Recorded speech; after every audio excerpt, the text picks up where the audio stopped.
Të rishtë të bashkë, një tërë takim këtu në aty CNN në Dita Jonë për të filluar ditën me mua Aulona Mingën, edhe ju them mirëmëngjes natyrisht. Dhe mua Blendi Salenci, ju them mirëmëngjes edhe unë, s'kam që them tjetër. Mirëmëngjes, mirë se keni ardhur në program, zonja Zotrinj, është Dita Jonë edhe sot drejt për drejt nga ABA Center këtu në kryeqytet, nga ora 7 deri në 8:45 do jemi së bashku këtu bashkë me ju.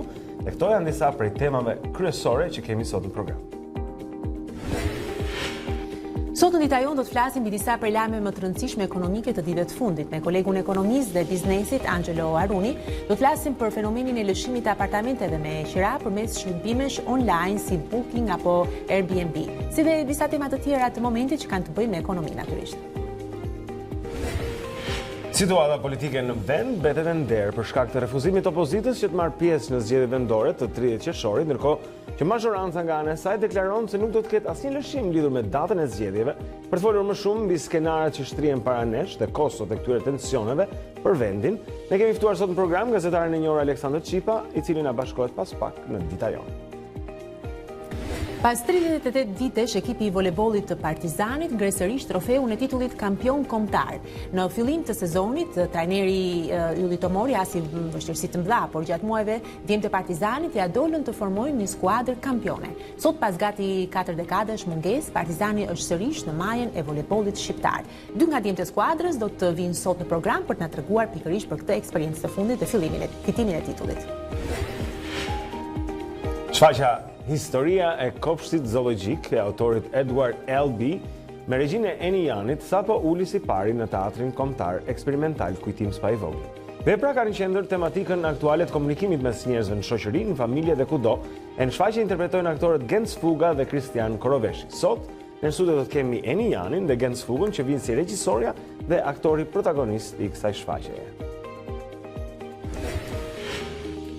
Pra këto janë dhe temat për cilat do diskutojmë sot në emision, natyrisht jo vetëm këto, dhe duke qenë se marrim shkak paksa dhe nga shfaqja, historia e kopshtit zoologjik me regjit Eni Janit, e cila do të jetë në studio bashkë me aktorin kryesor dhe bashkëshortin e saj Genci Fuga për të na treguar për këtë eksperiencë, dhe duke marrë pra pikërisht parasysh këtë mesazhe që përcjell kjo pjesë. Po sepse ka të bëjë me komunikimin mes njerëzve dhe fqinjve në jetë. Dhe po mendoja diçka. Kopshti zoologjik tani në Tiranë, në vend se kopshti zoologjik është referencë e një lagje e Banimi. Ku jetoj te kopshti zoologjik. Nisi të thonë shumë pa të keq fare.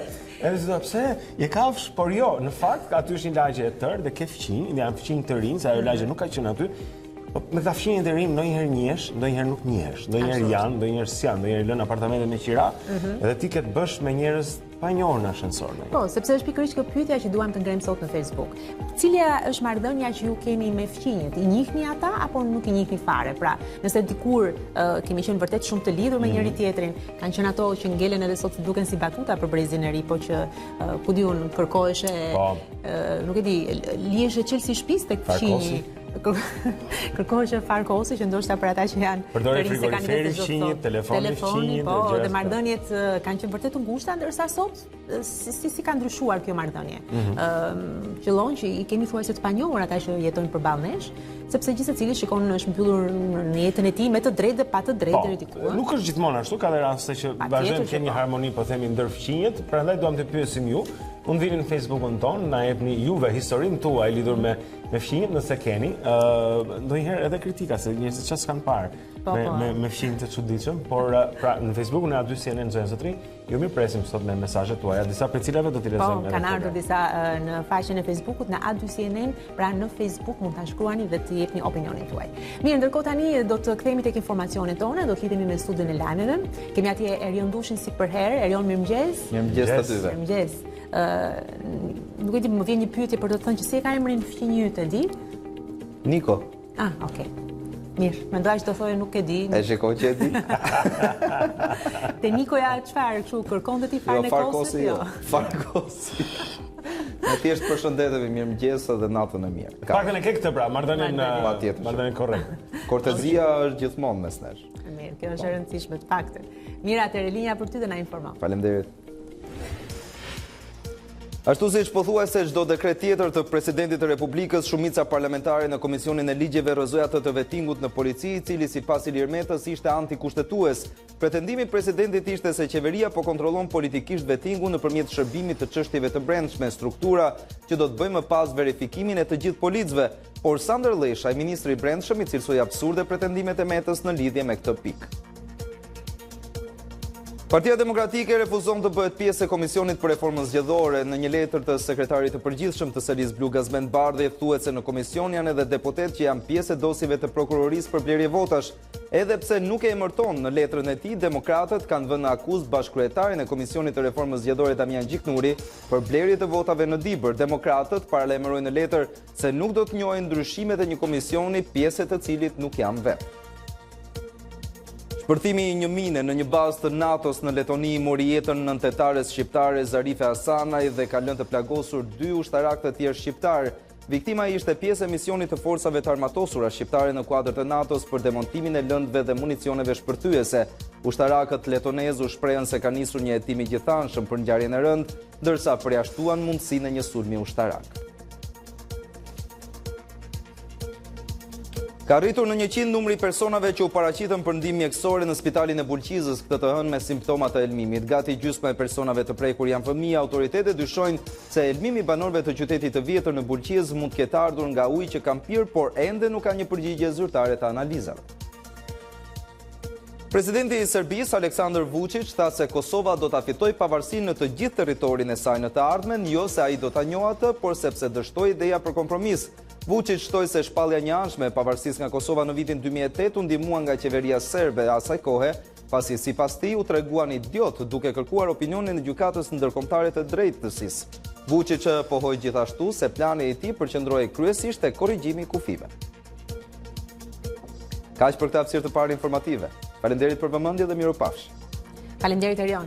Faleminderit. Mirë, shumë mirë, do të kemi mundësi të ritakohemi sërish me Patjetër, mbas 30 minutash do të kemi edhe një flesh të dytë, por do të shikojmë pak se si do të jetë noti për sot. Gjithë njerëzit janë kuriozë që të marrin vesh, është e vështirë tani më që të parashikosh notin. Ja kemi lënë vetëm profesionistë këtë punë sepse po themi hobi të çon deri këtu. Kur është kaq i komplikuar, duhet patjetër Tanja Porja që na ndihmoj. Mirëmëngjes edhe sot. Mirëmëngjes. Në fakt kemi thënë që pritet përmirësim dhe do të ketë përmirësim të nderuar shikues të audicienën të kushteve të motit, megjithatë përmirësim do të jetë gradual, pasi edhe në orët e para të ditës kryesisht gjatë natës, por edhe në orët e para të ditës, pjesa më e madhe e territorit shqiptar ka vijuar në dominimin e vranësira dhe shqirave të dobët. Her pas here kanë qenë në formë rebeshi, kjo kryesisht në qendër dhe në jug. Edhe në orët e para të ditës pak a shumë në të njëjtat kushte do ndodhin, por duke ju ofruar orëve të mes ditës presi një përmirësim gradual të kushteve të motit nga perëndimi drejt zonave lindore, ku kthjellohet fillimisht vija bregdetare dhe më pas zonat e ulëta, ndërkohë zonat lindore do të mbeten me vranësira dhe rreshje të pakta në zonat të izoluara edhe në orët e pasdites. Pjesa e dytë e ditës pra kthjellon gradualisht territorin, vranësirat të mbeten prezente në territor, por kalimtare. Këto kryesisht në zonat e ulta dhe në ato lindore, ndërkohë në mbrëmje dhe gjatë natës, por edhe gjatë ditës së nesërme, Shqipëria do të dominohet nga kthjellimet dhe nuk do të ketë mëreshje. Për sa i përket temperaturave, ka patur një rënjë të ndjeshme të temperaturave sërish mëngjesin e sotëm, pra në orët e para të ditës, janë shënuar nga 3 deri në 4 gradë vlera më e ulët në ekstremin verior të Shqipërisë. Ndërkohë në pjesën tjetër të zonave malore ka shënuar nga 4 deri në 7 gradë, deri 10 gradë Celsius ka shënuar zona bregdetare. Sot në mesditë presim që të mos kemi shumë ndryshime të mëdha të temperaturave, një rritje të lehtë vetëm të temperaturave në zonat bregdetare, të cilat kthjellohen që në mesditë pritet të shënohet maksimumi jo më shumë se 21 gradë Celsius, një rritje të ndjeshme. Do të sjellë vetëm mesditë e së mërkurës, bëhet fjalë për një rritje me të paktën 2-3 gradë, ku presim të shkojmë sërish në temperaturat 23 apo 24 gradë Celsius. Teksoj që sot problematikë do të jetë dhe parametri erës, kjo kryesisht gjatë orëve të parë të pasdites, pra nga ora 2 deri nga ora 4 apo 5 e pasdites. Ky është informacioni në lidhje me kushtet e motit për territorin shqiptar për ditën e sotme. Faleminderit Tanja. Faleminderit Tanja. Shumë mirë, ja ku e morëm vesh edhe këtë informacion zonë zotrin. Tani do të shikojmë shumë shpejt edhe hartën e kryeqytetit, Tiranën, për të parë se si është situata në trafik atje siç tregohet nga makinat që janë aktualisht atje dhe përmes teknologjisë informacionin tani, siç është Google-i për shembull, mund të marrim një pasqyrim të vendodhjes së tyre. Po shikojmë se ka trafik tek nënkalimi i Kamzës, gjithashtu pak ngadalësim zonën Zëtrin mund ta gjeni tek rrethrotullimi i Shqiponjës, rruga Teodor Keko paraqitet e lirë, Dritan Hoxha gjithashtu në këto momente është e lirë, pak ngadalësim në Unas kur i afrohet nga të dyja drejtimet Zoguzi, pra rrethrotullimi tek Zoguzi. Përndryshe shikojmë se gjithashtu pak e ngadalt është edhe rruga e Kavajës, ndërsa vjen drejt 21 dhjetorit, është taj kryqëzim, pra atje ka pak ngadalësim, rruga e Elbasanit shfaq pak ngadalësim tek semafori ku pritet me Unasën, e gjithashtu rruga e Dibrës kur vjen dhe takohet me rrugën e barikadave, pra do të prisni vonesa në rrugën e Dibrës që zjaten deri tek Vila Gol, po themi deri tek sheshi Selvia.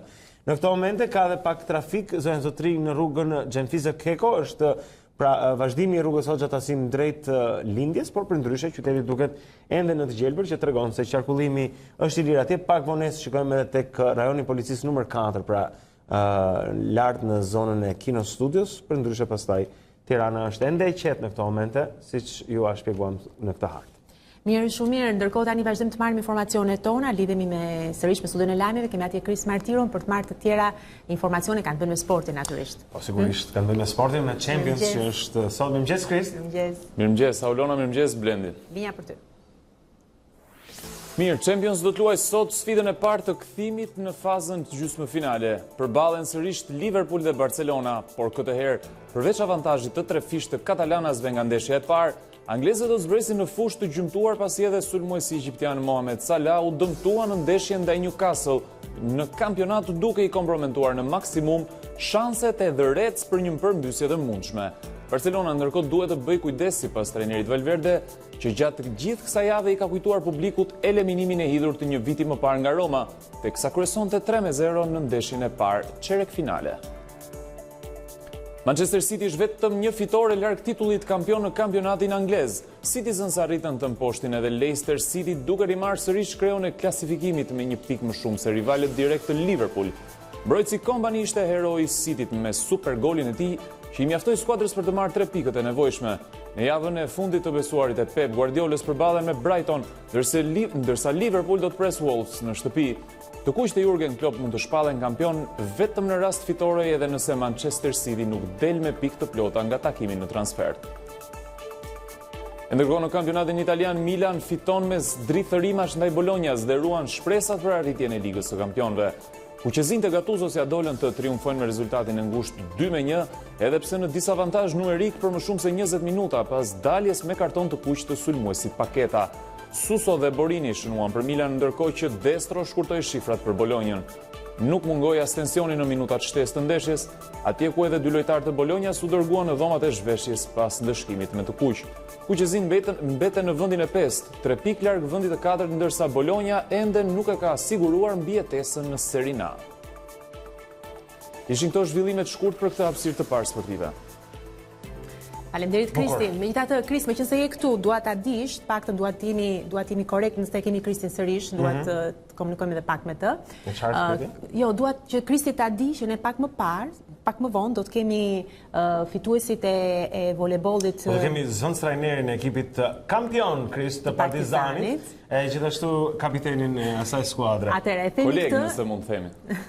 E themi këtë, ndoshta për televizionistë që nuk e dinë, Kristi është lojtari i ekipit të Tiranës, i cili natyrisht nuk është shumë i lumtur kur shikon ekipin kundërshtar që do të vi këtu në studio dhe do të mburen natyrisht sepse kanë fituar titullin kampion, kështu që Kristi besoj, nuk e di sa do të ndahet pjesa e gazetarit me ekipi kundërshtar në Tiranë quhet Partizani na. Po? Absolutisht duhet pranuar, ka qenë fitore e merituar me personazhe që do të vinë pas pak në studio. Unë kam qenë pjesë e ekipit së bashku me ta vite më parë dhe kemi fituar së bashku, kështu që është e pamundur për të mos t'i uruar. Megjithatë, lëri këto, Kristi, të vjeni të çiki nata, që na thuhet vërtetën, i vjen pak. Okej, thuaj që i vjen pak që kalojmë te kalendari. Do ta zbulosh së shpejti. Mirë, Kristi. Zotrinë do të basti rrëfimi ti do të bësh kështu si ku Kristi rrëfehet mbi telashat e veta sportive, por nuk ka për ndodhur se kjo tregon që është gazetari mirë. Në frym sportive po, edhe uron kolegët. Faleminderit Krist. Faleminderit. Zonë Zotrin, tani do të shkojmë tek kalendari i datës 7 maj ndër vite, do të shikojmë disa prej ngjarjeve historike që e kanë shënjuar këtë datë në kjo datë në histori. 558, në Stamboll rrëzohet kupola e kishës së Shën Sofis. Perandori Justiniani urdhëron rindërtimin e saj të menjëhershëm. 1348, hapet Universiteti Karolina i Pragës, më i vjetri në Evropën qendrore. 1663, në Londër, nën patronazhin e mbretit Charles II, është hapur teatri i parë. 1824, për herë të parë, ekzekutohet Simfonia e 9 e Beethovenit në Vjenë. 1942, të gjithë hebrejt nga mosha 18 deri 55 vjeç rekrutohen për shërbimin civil, ndërkohë që ligjet raciale ndalonin shërbimin e tyre ushtarak. 1947, u nda nga jeta Jani Minga, nënshkruese deklaratës së pavarësisë së Shqipërisë si përfaqësuesi i qytetit të Vlorës. 1999, në Jugosllavi, gjatë operacionit të forcave aleate, 3 diplomat kinezë vriten dhe 20 të tjerë plagosen, kur një avion i NATO-s bombardon gabimisht ambasadën kineze në Beograd. 1833, lindi në Hamburg Johannes Brahms, kompozitor gjerman i periudhës romantike. Shumë nga veprat e tij janë bërë element të repertorit modern të koncerteve. Një perfeksionist i pashoq, Brahms shkatërroi disa nga veprat e tij dhe la mjaft të tjera të pabotuara. Ai ishte një pikë referime dhe frymëzim për një brez të tërë kompozitorësh. 1901, lindi në Montana të Shteteve të Bashkuara, Gary Cooper, aktor amerikan i cili ka luajtur në mbi 100 filma. 1919, lindi Evita Perón, politikane argentinase dhe gruaja e dytë e presidentit Argentinas, Juan Perón.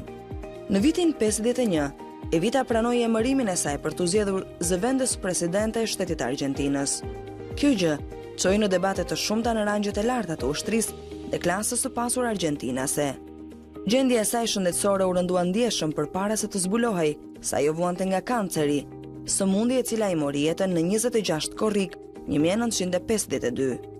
Pak më vonë, po atë vit, Parlamenti i Argentinas do i akordonte asaj titullin lider shpirtëror i kombit Argentinas.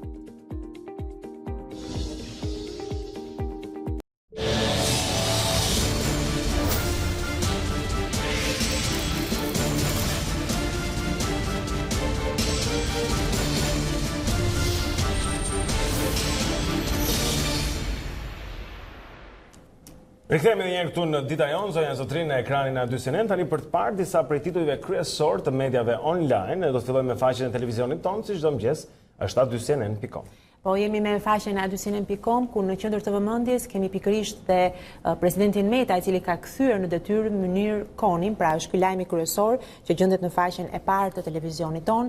Pra presidenti Meta ka rrëzuar vendimin e ministres së Arsimit Besa Shahini për shkarkimin e rektorit të Universitetit të Tiranës Mynir Koni.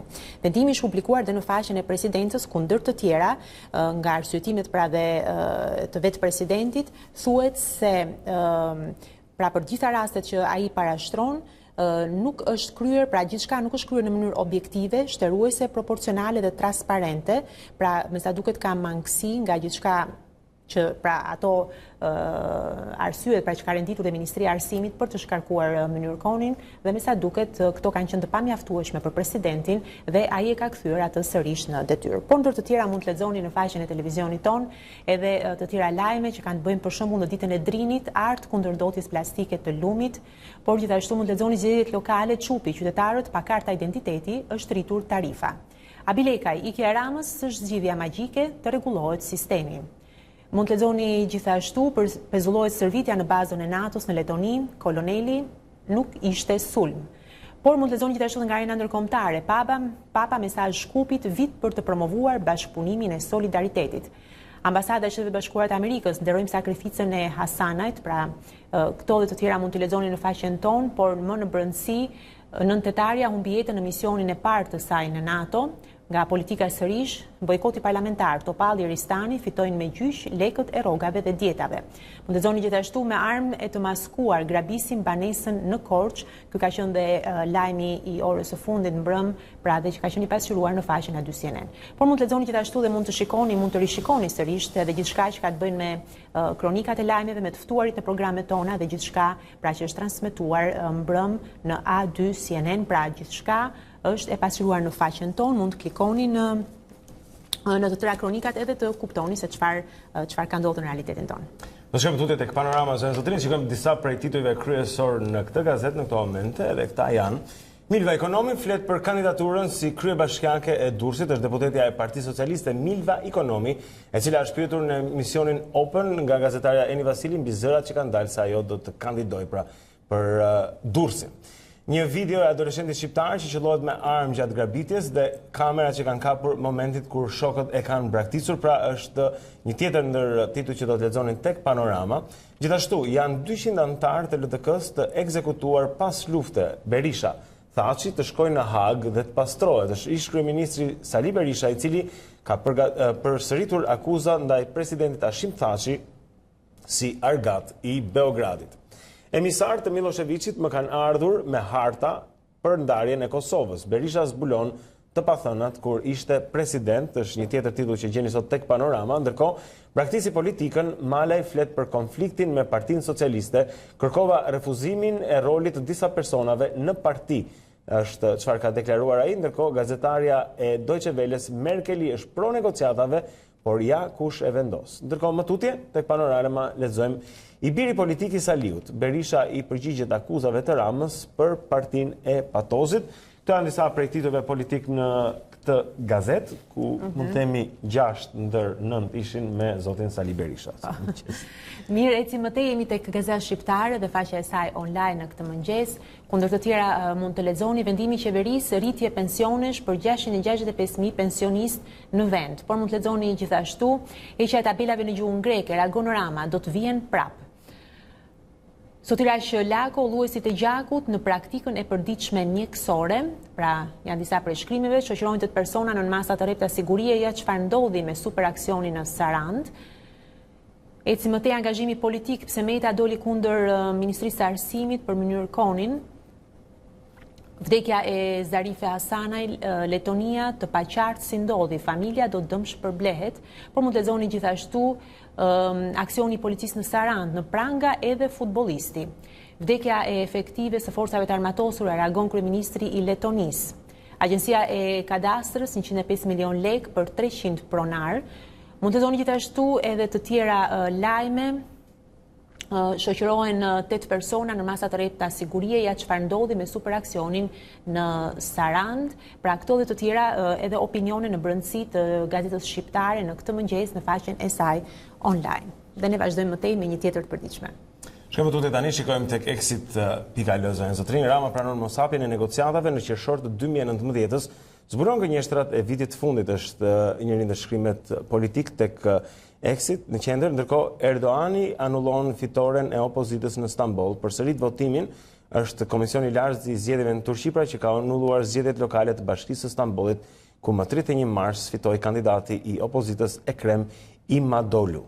Gjithashtu lexojmë: deoligarkizimi i Shqipërisë nis nga vetë deoligarkizimi, zgjedhje gabuar e fjalëve do thosha për një titull i opozitës. Gjithsesi, këshilltari i CDU-s Martin Henze duhet reformë zgjedhore e miratuar nga gjykata kushtetuese. Këta janë disa prej titujve tek exit.al sot në mëngjes, për më shumë klikoni atje. Po, eci më tej me një tjetër të përditshme, jemi tani tek shqiptarja.com për të parë titujt kryesor në këtë gazetë, ku në qendër të vëmendjes është aksioni në Sarand. Ndalohen 8 persona për trafik droge, me styrën në drejtori i spitalit dhe futbollisti. Pra forcat e ndërhyrjes së shpejtë të Fierit ka kryer mesditën e djeshme operacionin në qytetin e Sarandës dhe Gjirokastrës, ku janë ndaluar disa persona me akuzën për trafik ndërkombëtar droge. Pra ky është delajmi kryesor që vjen në gazetën shqiptarja.com, por gjithashtu ndër të tjera mund të lexoni: Rama, do të presim zgjedhjet e Parlamentit Evropian, por këtë vit hapen negociatat, ambasadorët t'i nxjerrin nga loja politike.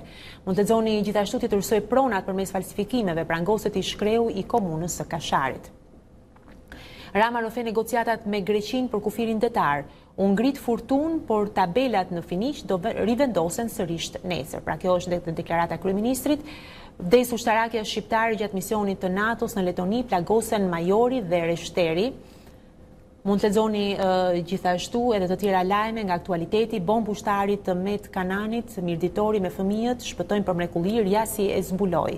Dhe sociale ishtën për djekurit, trashëgimtarët ja emrat e përfituesve që duhet të sjellin dokumentet, pra është ky një më tepër një njoftim që ka të bëjë me të interesuarit dhe që mund të klikojnë për të marrë më tej të tjera informacione. Pra ishte kjo faqja online e shqiptaria.com.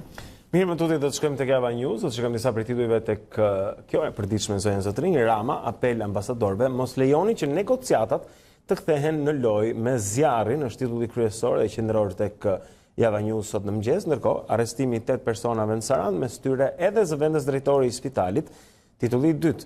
Kryeministri letonez ditë e trishtuar për të gjithë, mirënjohje Shqipërisë, Meta mban në detyrë Konin. Ministria ka ushtruar presion publik mbi rektorin, është arsyetimi i presidentit. Nga Letonia në Sudanin e Jugut, misionet ku marrin pjesë 214 ushtarakët shqiptar, detajohen sot tek Java News. Ndërkohë lexojmë dhe misioni i NATO-s në Letoni, ushtarakja shqiptare humbi jetën, plagosen 2 të tjerë dhe reforma zgjedhore, PD letër kuvendit, komisioni është pa legjitimitet. Keni dhe opinionet tek Java News më tutje, por ne do ndalemi këtu, për më shumë mund të klikoni në këtë faqe.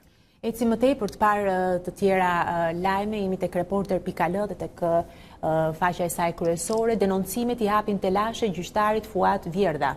Kryegjykatës së Apelit të Shkodrës, Fuad Vjerda u përball në seancën dëgjimore të KPK-s me disa denoncime, ndërsa nga relatimi nuk u vu në dukje probleme në kriteret e pasurisë dhe figurës.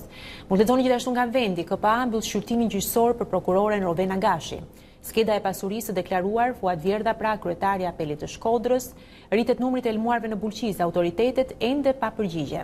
Nga rajoni mund të lexoni Kroacia i bashkohet fushatës për të shpëtuar breshkat në rrezik zhdukje të Adriatikut. Viktima e përdonimit të luftës në Kosovë thirrje Kongresit Amerikan të kërkojë drejtësi. Pra këto dhe të tjera janë pjesë e reporter.al e faqes online në këtë mëngjes. Mirë, më tutje do të shikojmë tani edhe disa prej titujve tek Monitor, zonë zotrin përqendruar tek ekonomia. Monitor ka këta si tituj kryesor tani. Konsolidimi ul numrin e punonjësve në sistemin bankar, 210 më pak në 2018, është titulli i parë që lexojmë sot në mëngjes. Më tutje, Këshilli Botëror i Turizmit, Shqipërinë pritet ta vizitojnë 6.6 milion turistë ndërkombëtar mbi 300.000 vende të reja pune, është çfarë shkruan Monitor. Gjithashtu lexojmë fshihen nga bilancet gati gjysma e kredive të këqija, 440 milion euro. Kjo është një tjetër dhe FMN, borxhi real i Shqipërisë 69.9% e prodhimit të brendshëm bruto të 2018-s, po shterojnë mjetet për uljen e tij, është alarmi pra që është dhënë nga shefi i FMN-s në Shqipëri, Jan Kis Martin, gjatë pra shefi i misionit FMN-s në Shqipëri gjatë ditës djeshme. Si më tej tani do të jemi me koa.net, po dhe faqen e saj kryesore. Unë po ja rikthen studentët e doktoratës në që 6 vjet më parë i përjashtoi Senati. Zeka, iniciativa për gjykatë për serbë, tallje politike për të sunduar Kosovën që po zbrazet. Hoxha, ky do të jetë viti i fundit që qytetarët e Kosovës do ta festojnë ditën e Evropës të izoluar. Shtërpca se dikush dha leje për vazhdimin e punimeve për hidrocentral do të ketë protesta. Në Shqipëri pritet të dyfishohen gjobat e trafikut për të huajt, është ky një lajm që vjen në faqen kryesore të koa.net, por mund të lexoni gjithashtu familjarët e viktimave të luftës përkrahin nismën për formimin e tribunalit për krimet serbe. Kryesindikalisti i PTK-s kërcënon me protesta ndaj shantazhit e zhvatjes nga Z Mobile, por mund të lexoni gjithashtu prokuroria nis hetimet për masakrën e Reçakut të mbijetuarit të skeptik për rezultatet, si dhe Kosova pra siç thamë e izoluar edhe këtë vit feston ditën e Evropës. Pra këto janë ngjarjet kryesore që mund t'i klikoni në koa.net dhe të informojnë më tej. Mirë, do shkojmë edhe tek CNN, nëse kthehemi në faqen kryesore shumë shpejt tek cnn.com zonë zotrin, do të shikojmë disa prej titujve atje. Dhe ja tek është. Po, ja ku jemi. E ulim pak, ju lutem. Në faqen kryesore tek CNN është Shtetet Bashkuara të Amerikës, të cilat akuzojnë Kinën lidhur sepse nuk po zbaton pra marrëveshjet e tregtisë që ka midis të dy vendeve. Ka patur një gala në Muzeun Metropolitan në New York dhe disa prej po i quaj lukut që është shfaqur atje, e pamjeve, janë vërtet spektakolare në të djathtë të faqes, dhe çuditshme do thosha, siç i pasqyron sot CNN, dhe njëra nga gjërat që më ranë sy edhe tek CNN në faqen kryesore është një gotë e vogël kafeje e cila është bërë pjesë e telefilmit Game of Thrones, e harruar atje me sa duket nga njëri prej njerëzve që punojnë atje, por është një gotë kartoni moderne nga Starbucks që shfaqet papritmas në një botë të Game of Thrones që është shumë pa kafe. Askush nuk pi kafe në aq më pak Starbucks në Game of Thrones. Por i gjithë webi është tani duke folur për këtë gabim të vogël gjatë xhirimeve atje në këtë serial të jashtëzakonshëm. Me sa duhet, po. Mirë, në rregull, kujtojmë gjithashtu përpara se të kalojmë tek fotot e një dite më parë edhe pyetjen tonë që kemi hedhur në Facebook, në faqen A2 CNN, pra a keni marrëdhënie të ngushta me fqinjët që keni në shtëpi, natyrisht në apartamentin tuaj, në pallatin tuaj, apo nuk i njihni fare ata. Ndërkohë na kanë ardhur mjaft komente shumë interesante, do t'i lexojmë pas pak, edhe do t'i komentojmë së bashku, sepse në fund ky është realiteti. Po, disa janë të lidhur me fqinjtë e tyre, disa as nuk e kanë idenë se kush jeton përballë tyre, edhe këto do ta shikojmë sepse është pasqyruar shumë mirë dhe në komentet që kanë ardhur në faqen e A2 CNN. Okej. Super, do të shkojmë tani tek fotot e ditës, zonën zotrinj, lëmë me këto imazhe shumë interesante dhe do të kthehemi sërish në Dita Jonë, do të flasim pak për ekonomi.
Mirë, rikthehemi edhe një herë në Dita Jonë në ekranin A2 CNN zonën zotrin, siç ju lajmëruam pak më parë për të folur për ekonominë. Është Angelo Haruni, i cili na bashkohet në studio të martave. Mirëmëngjes Angelo. Mirë, shumë mirë. Në fakt kemi tema interesante. Do të flasim pak sa edhe për këtë që tani më mund të kthehet bumi i marrjes së shtëpive me qira nëpërmjet Booking apo Airbnb, dhe me sa duket edhe shqiptarët e kanë kuptuar që ky është një biznes që sjell mjaft fitime, apo jo, Angelo? Po ndjekim një kronik? Po, sigurisht ndjekim një herë. Të gjithë individët që ofrojnë shtëpitë e tyre me qira për pushime në Booking apo Airbnb, këtë vit do të jenë në radarin e tatimeve. Administrata tatimore deklaron se tashmë ka identifikuar 564 subjekte që lëshojnë dhoma me qira, teksa ka kontaktuar 275 prej tyre për të regjistruar aktivitetin. Në fakt, numri atyre që përdorin këto shërbime online për të siguruar klient gjatë sezonit veror është edhe më i lartë. Platforma më e përhapur në vend, Booking.com, numëron mbi 2300 apartamente dhe rreth 600 shtëpi dhe vila në Shqipëri, po kaq struktura listohen edhe në Airbnb. Aksioni që pritet të intensifikohet gjatë muajve të verës është një tentativë e hershme e qeverisë për të taksuar miliona euro që qarkullojnë çdo vit në këtë mënyrë, para nga të cilat shteti nuk përfitonte asnjë lek në buxhet. Ky formalizim do të thotë më pak të ardhura për familjet që jetojnë me lëshimin e shtëpive me qira gjatë verës, të cilat krahas përqindjes së kompanive tashmë do të heqin më njanë edhe taksat e shtetit. Mirë, pra, ishte ky material, siç thamë, me të vërtet ka një bum të apartamenteve që jepen edhe nga shqiptarët nëpërmjet Booking dhe Airbnb. Ka pasur disa kompani të cilat kanë shqetësuar autoritetet. Airbnb ka qenë njëra prej tyre, po e themi, për shkak se shmangnin situash konkuronin hotelet, por pa paguar taksat që hotelet i paguajnë e i detyrohen shtetit, gjithashtu Uberi për shembull në botë, që është një sistem taksish, por që gjithashtu ishte situash jashtë rrjetit të tatimeve. Me sa kuptoj unë, kjo në fakt është për kompanit. Pra, kompanit sërish nuk do u kërkohet që të paguajnë taksa në Shqipëri, përveçse shqiptimeve. Atyre jo, sepse tatimi i botës online, po themi, është shumë e vështirë dhe nuk po arrin dot ta bëjnë Shtetet e Bashkuara të Amerikës apo vende me turizmin më të zhvilluar në Europë. Ne tani kërkojmë që të tatojmë individët e thjeshtë. Ata që kanë një shtëpi që e japin në Booking apo në Airbnb, do detyrohen tashmë të regjistrohen si biznes i vogël dhe të paguajnë taksat përkatëse. Okej, po si është kjo e ndryshme, Angelo, nga vendet tjera? Dim se si është përvoja për shembull në Itali apo në Shqipëri? Në Itali është shembulli konkret nga cilat duket se u frymëzua edhe qeveria shqiptare. Të paktën para 2 vjetesh Italia mori nisëm dhe gjithë pronarëve të Airbnb-s që të ardhurat që merrnin nga këto shërbime online, nga Booking, ti tatoheshin me 15%. Pati një revoltë asaj kohe të pronarëve të apartamenteve të shtëpive, por që u detyruan të formalizohen dhe aktualisht e paguajnë 15% si tatim fitimi. Ndërkohë në Shqipëri nuk do jetë kjo normë, do jetë një normë më ulët, nëse regjistrohen si biznes i vogël do paguajnë vetëm 5%. Plus ka dhe taksa të vogla vendore që variojnë nga bashkia në bashki. E kuptoj, këto nuk konsiderohen si industri turizmi në ndonjë mënyrë? Sepse do të turizmi është favorizuar këto kohë dhe në fakt shumë nga ata që hapin shtëpitë me Airbnb apo me Booking e bën këtë gjë si duke qenë një zë më shumë sot në fakt madje është bërë zëri kryesor, forma kryesore nga cilat vinë turistët, sidomos në jug të Shqipërisë. Sepse unë po mendoj këtë që e kuptoj dhe është e drejtë që secili që ka një aktivitet, qoftë edhe dhënie me qira e një ambienti, duhet që të jetë pjesë e sistemit, tatohet sipas shkallëve etj etj. Por kemi nga njëra anë qeverinë që po mundohet ta nxjisë turizmin dhe ka vënë ca po themi shënjestra prej 10 milion turistësh në vit apo ku diun, dhe nga ana tjetër pastaj kjo pritet ta mpak, ta tërheq, për shembull nëse unë jam një individ që dua të ofroj një shtëpi kur më vjen dhe taksat, ndoshta se nxjerr më pastaj. Atëherë duhet bëjmë edhe një analizë të gjithë situatës. Qeveria aktualisht 4 muajt e parë të vitit nuk po arrin dot të realizojë të ardhurat. Që do të thotë që i duhen të taksoj aty ku duhet të luftojnë formalitetin për të marrë më shumë të ardhura, sepse rritja e taksave nuk është më një opsion. Çfarë bëhet? Synojmë këto pjesë të ekonomisë që janë të dukshme, siç janë në këtë rast shtëpitë me qira, siç janë restorantet dhe baret ndaj cilët ka nisur një aksion. Ka nisur një aksion. Ka nisur një aksion. Pak më shumë për këtë? Po, sigurisht. Atëherë fokusi do të vihet të gjitha baret dhe restorantet në Shqipëri në jug të vendit, sidomos gjatë sezonit veror, do detyrohet të ketë kontrolle të erpaseshme, pra nëse deri para një viti thonim do të largojmë tërësisht administratën tatimore, kontrollet në terren tashmë do të rikthehen më të shumë në numër një forcë më të madhe për të bërë pikërisht presion bareve dhe restoranteve, në këtë rast edhe shtëpive, përpara sezonit veror. Mirë, në fakt, meqenëse po preknit pak më parë edhe faktin e turizmit, sepse të paktën sipas monitor.al në Booking në Shqipëri janë regjistruar rreth 2122 apartamente, pra për të dhënë me qira nga Shqipëria. Pa mund të gjesh në Booking. Po gjenden në Booking dhe ajo që është më interesante është se 240 apartamente janë të regjistruara në kryeqytet, 717 janë në Sarandë, në Durrës 242 dhe në Ksamil 212, ndërsa pjesa tjetër janë të shpërndarë në qytetet e tjera të vendit. Pra, duket që në Sarandë Saranda dhe Ksamil është ai hotspoti i turizmit, të cilët e kanë përqafuar edhe të parët, duhet të thënë shërbimin Booking, dhe krahasimisht shtëpitë që kanë Booking në Ksamil dhe shtëpitë që nuk kanë Booking arrin të bëjnë deri në 100% më tepër të ardhurar, pra kanë 2 fishin e të ardhurave nga fjetja. Po, sepse po janë edhe tuajt të cilët e preferojnë këtë lloj mënyre. Madje ka bizneset, paktën sipas dhënave të Airbnb-s, që gjenerojnë deri në 60.000 euro në vit të ardhura nga ky form. Kështu që sigurisht ato duhen taksuar. Mendon që do të penalizohen pronarët e këtyre shtëpive që kanë gjetur këtë mënyrë për të bërë biznes? Tashmë sigurisht nga xhepi, po isha ato para që do taksohen sado pak, sado të vogla, sado dikujt mund të duken edhe të shtrenjta, ishin para që shkonin për investime. Që do të thotë, ne bëjmë mirë, dalim mirë këtë sezon veror, që sezonin tjetër të shtojmë një kat, të shtojmë një kondicioner, të shtojmë wirelessin, kështu që do të jetë një shërbim sigurisht i munguar dhe i cunguar për vitet në vijim. Po themi, okay. Megjithatë, Booking kam përshtypjen se njëra nga gjërat që bëhet në këto, dhe nuk është vetëm ajo, edhe Airbnb dhe gjithë tjerat pak a shumë, po ka diçka që është transparenca dhe mënyra se si ai që qëndron në apartamentin tënd mund ta vlerësoj cilësinë e atij apartamenti dhe tjetri kur të vi pasaj mund të lexoj bazuar mbi këtë dhe kjo ndihmon si thua për të ndarë veç ata që janë të mirë dhe cilësor që duhet të punojnë më shumë dhe është e ndershme. Gjithsesi, me që jemi tek këto temat e ekonomisë, dje po shikonim në A2 gjatë ditarit edhe një kronik tjetër e cila vinte nga FMN-ja, pash edhe monitori që merret me ekonominë gjithashtu e përmendte sot në mëngjes, por FMN-ja duket e shqetësuar. Nuk dua ta quaj sirena alarmi, se kjo mund tingëlloj pak, por të paktën sa zilka alarmi. Sirena alarmi nga një institucion ndërkombëtar, kaq të niveli kaq lart si FMN-ja nuk do të vi kurrë. Pasi ata përdorin gjithmonë një gjuhë standarde, një gjuhë teknike, për shembull, nuk thonë që jemi kundër diçkaje, pa ata thonë ne këshillojmë fuqimisht që qeveria ata rishikojë këtë procedurë. Këtë rast ndryshe nga gjitha deklaratat e tjera të misioneve të Fondit Monetar në Shqipëri, ka qenë një deklaratë shumë e fortë. Pra ka pasur më shumë element dhe kritika dhe rekomandime ndaj qeverisë shqiptare. Misioni kësaj radhe zgjati 2 javë, pati takime me guvernatorin e Bankës së Shqipërisë, ministrin e Financave, por njëkohësisht edhe me kryetarin e opozitës, zotin Lulzim Basha, pasi edhe kriza politike është një nga ato që duket se do të ndikojë në ekonomi këtë vit. Dhe cilat janë ato problematikat ku FMN-ja le të themi i tregon më tepër gishtin qeverisë në këtë rast? Së pari FMN-ja kërkon që qeveria të ndalte pak edhe të bëjë një rishikim të gjithë ndryshimeve në sistemin e taksave që ka bërë gjatë 2-3 viteve të fundit. Pse?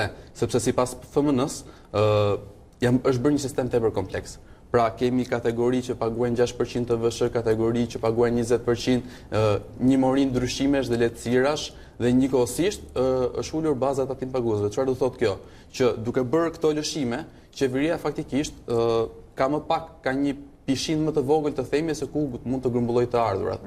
FMN-ja më përpara ka këshilluar që të rriteshin taksat, ndërsa tashmë kërkon qeverisë vetëm që të ketë kujdes të rishikojë se çfarë ndryshimesh mund të kthej pas. Pra e ka bërë sistemin tepër kompleks. Është e vështirë, problem ka. Kjo bëhet me kompjuter, mund të thotë dikush tjetër, ne i dimë këto gjëra shumë mirë, ne i bëjmë gjërat komplekse sepse jemi vetë kompleks. Atëherë, kur krijon lehtësi të tilla, gjithmonë e para do të lësh mundësi për evazion fiskal. Që do thotë ti nuk regjistrohesh si një biznes, si një restorant, por regjistrohesh si hotel dhe nuk paguan 20%, por paguan 6% të vetë. Ke shumë kthesa. Vet niveli i tatimit nga biznesi i vogël te biznesi i madh, nga 5% tatim fitimi në 15%, ty të leverdis të ndahesh në 2 biznese të vogla, sesa të deklarohesh si biznes i madh. Të gjitha këto janë para, gjitha këto forma janë para që nuk shkojnë më në buxhetin e shtetit. Do të thotë që qeveria këto vrima janë hapur rrugës, si thua, për shkak të këtyre ndryshimeve, pastaj vjen kjo përshtatja, ndarja e bizneseve, kam dëgjuar që ka diçka që do të thoshte që mos lejohen më ndarjet e nipteve më dyshe më tresh duke përçmangur pikërisht këtë. Pra, po kjo është çfarë po kuptojmë që sistemi është bërë më i komplikuar se ç'duhet. Është një ndër më komplekset në Europë, në Ballkan po. Në Ballkan gjithmonë më kompleks, por edhe në Europë. Okej, mirë. Edhe më kujtohet ajo shpreha e famshme që thoshte it's the economy stupid dhe tjetra që thoshte keep it simple. Domethënë është duhet mbajtur thjesht ndonjëherë. Faleminderit Angela. Okej. Faleminderit. Bukur, mirë, do të qëndrojmë në fakt tek informacionet, do të lidhemi tani me Erionin për të tjera që vinë nga realiteti shqiptar, nga e përditshmja jonë, me siguri kemi shumë për të mësuar. Presim të lidhemi me studën e lajmeve, ndërkohë që kujtojmë paksa sërish edhe pyetjen tonë në Facebook. Patjetër që është shumë interesante për ditën e sotme. A shkoni mirë me fëmijët tuaj apo nuk i njihni fare ata? Jeni kështu apo jeni kështu me fëmijët, si mendon? Atëherë të lexojmë disa, me që jeni këtu. Atëherë, Kevin thotë, mirëmëngjes, në qytetin e lindjes kemi hyrje dali me komshit apo me fëmijët, ndërsa këtu në Tiranë kemi thjesht një mirëmëngjes, mi mbrëma dhe kaq, thotë. Kështu që kjo është e vetmja mënyrë. Ndërsa Ardiani thotë, kur ishim të vegjël kishim shumë afrimitet. Tani jetojmë mes smirës, ignorancës dhe absurditetit. Sot ai katit më të lartë që bën pis, të gjitha katet me radhë, nuk paguan 2000 lekëshin e vjetër në muaj për pastrimin, kështu që iku koha kur qelsin e shtëpisë e linim te komshiu. Ka njerëz që cilët janë zënë për ashensorin, për mos pagesat e ashensorit dhe gjithë këto konfliktet që lindin, po edhe vinë nga mosnjohja. Edhe tani shumë njerëz janë grumbulluar në të njëjtin vend në një njëjtën kohë dhe nga qytete të ndryshme, pastaj duke mos e njohur njëri tjetrin. Ndërkohë që Gjoni thotë nuk njoh me emër asnjë prej 20 familjeve që banojnë në shkallën time. Ka rreth një vit që banoj këtu dhe nuk njoh pothuajse askënd. Unë kam cili shikon punën e tij. 4-5 vjet që banoj aty Ndoshta një ku unë vit banoj. është pak. Dhe i njoh të gjithë? Po, ti Jo, i njoh të gjithë. Ti je shumë i komunikueshëm, je djalë i shoqërueshëm, del në televizor, kështu që s'ka lidhje, meqenëse që edhe ti je shumë i shoqërueshëm, edhe nice. Por ti e di se si është, pra, nëse do, ka fqinj cilët se unë erdha Irina dhe pallate dhe njerëzit më mirëpritën si thua, dhe kjo është çfarë vendos ura. Këto janë elementë të vegjël që tregojnë të qytetarin pastaj në fundit, kështu që vërtet. Kjo tregon shumë edhe për ty dhe për të tjerët si ty. E rregullova tani? Faleminderit pallati. Mirë, ndërkohë lidhemi sërish atëherë me Erionin si shtam pak më parë për të marrë tjera informacione. Erion, linja për ty sërish. Faleminderit.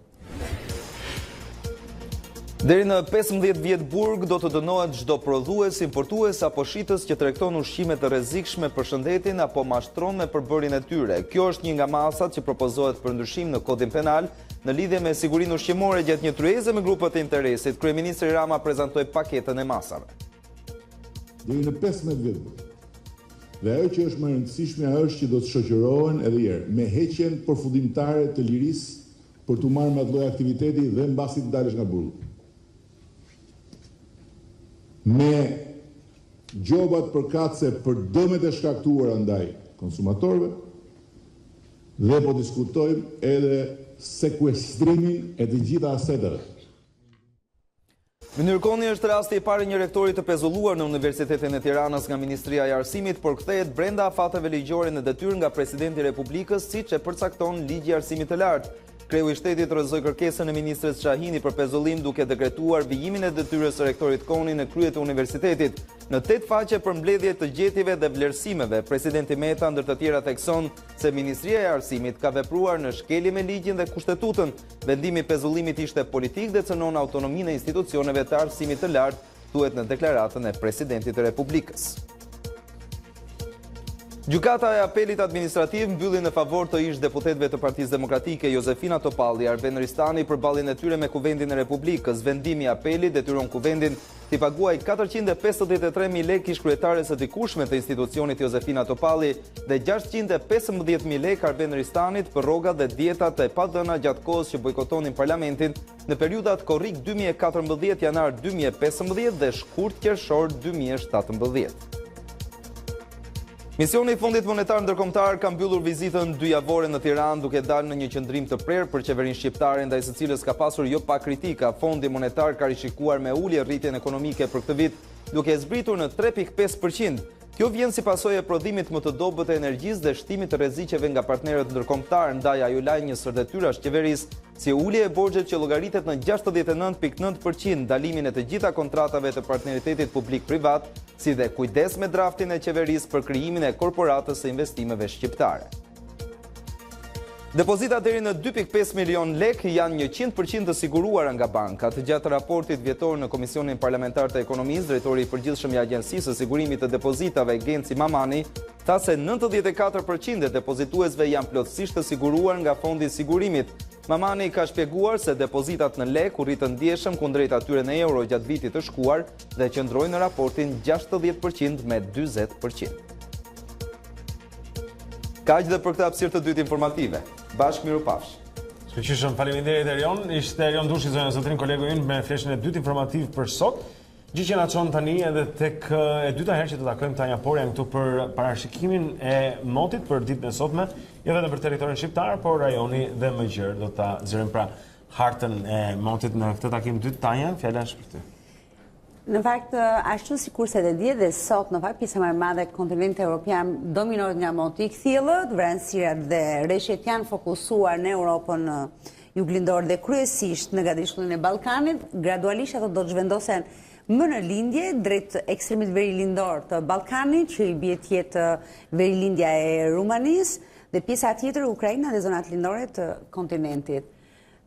Edhe pse dominojnë kthjellimet në pjesën më të madhe të territorit, për sa i përket vlerave termike, kemi një rënje e temperaturave në zonat juglindore, ndërkohë mbeten të ulëta temperaturat në Europën qendrore, vlera relativisht të larta, kemi vetëm në gatishmërinë iberik, ndërkohë sonte vonë në mbrëmje presim një qendër të fuqishme ciklonare, e cila është në Atlantikun Verior, po i afrohet gradualisht brigjeve jugperëndimore të Europës dhe kryesisht në fakt brigjeve jugore të ishujve britanik, ku presim që të mërkurën dhe tenjtë të shkaktojnë ishit Britanik dhe në brigjet perëndimore të Europës edhe kushtet të motit ekstrem, pasi është një qendër e fuqishme ciklonare, cila po vjen me një shpejtësi shumë të madhe drejt brigjeve britanike.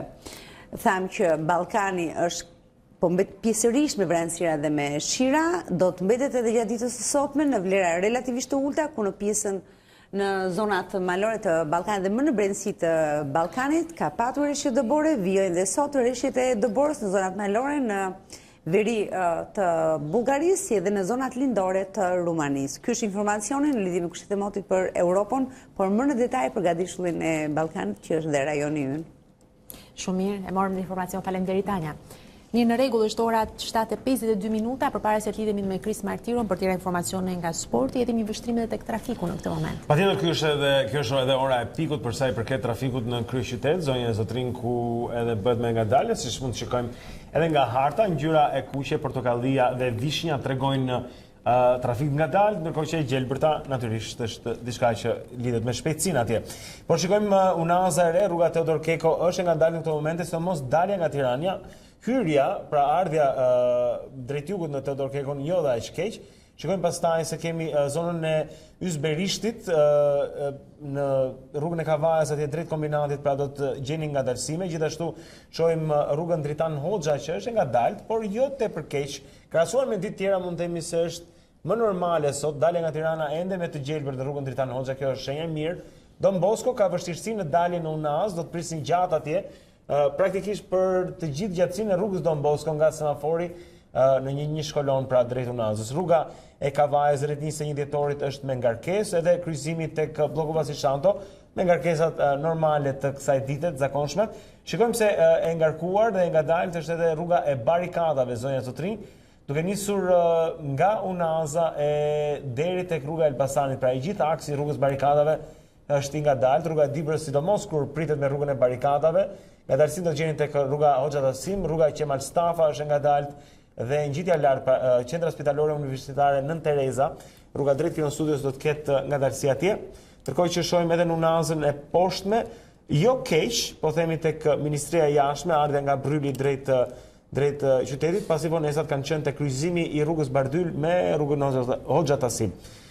Rruga Elbasanit është e ngadalt tek semafori ku takohet me Unazën. Me këtë po e ndërpresim, kam përshtypjen që është një ditë jo dhe aq keq krahasim e kemi parë më keq. E kemi parë Nëse ti merr vesh nga këto. E kemi parë më keq sot trafikun. Okej, por mirë. është e martë dhe njerëzit janë në rrugë. Që e thamë edhe pak më parë, do të kemi Elton Tukseferi, zëvendëstranerin e ekipit të Partizanit, të voleybollit dhe Klodian Kasën, kapitenin e ekipit, për të folur për këtë sukses.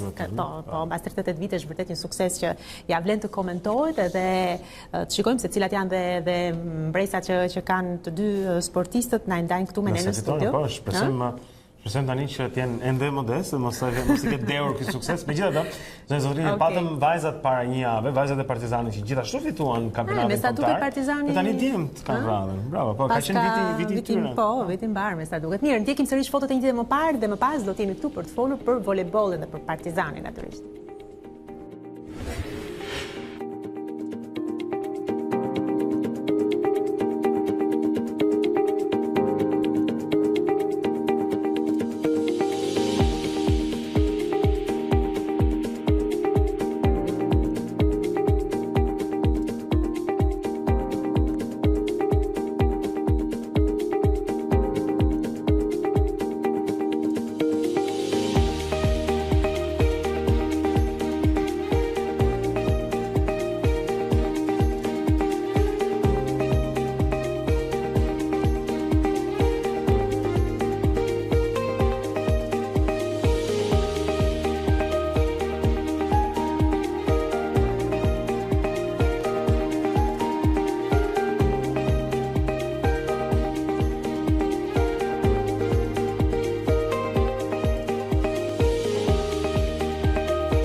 38 vjet ju deshën Partizanit në volejboll meshkuj të pres për të ngjitur sërish në fronin e kampionit kombëtar. Megjithatë, kjo ditë erdhi zonja zotrin, sot Elton Tukseferi, i cili është zëvendës trajneri i ekipit të këtij viti, dhe Klodian Kasa, i cili është kapiteni i ekipit të Partizanit volejboll për meshkuj, janë kampion e janë këtu me ne.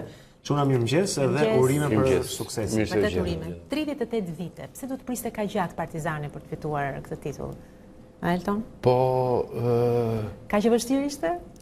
Jo, fakti është domethënë që ekipi Partizanit ka 3 vjet që është rikrijuar. Në sajt të nismës së trajnerit ton, zoti Dita Jonë, ai bëri një rikthim në shtëpinë e vet. Siç thua, ai ka qenë sportist i ekipit Partizanit, ka dalë kampion me ekipin e Partizanit, dhe dëshira e tij ishte që të rikthehej përsëri në atë klub. Sigurisht ne ndoqëm nismën e tij dhe mbas 3 vjetësh ne arritëm që të dalim kampion. Vitin e parë fituam, 2 vitet e parë fituam Kupën e Shqipërisë, pastaj domethënë këtë vit arritëm që të fitojmë kampionatin. 33 vjet, në mos gaboj, një 13 vjet, 14 vjet ekipi Partizanit meshkujve nuk ka ekzistuar fare në kampionatin shqiptar. Që 2004. Nga 2004 deri tani para 3 vjetësh nuk ka ekzistuar. E pabesueshme gati. Për një emër si Partizani, për një qytet me 1 milion e ca banor në Tiranë, mos ekzistoi për kaq shumë kohë. Problemet financiare janë aq të theksuara në sportin ton, saqë çojnë edhe në tjetër.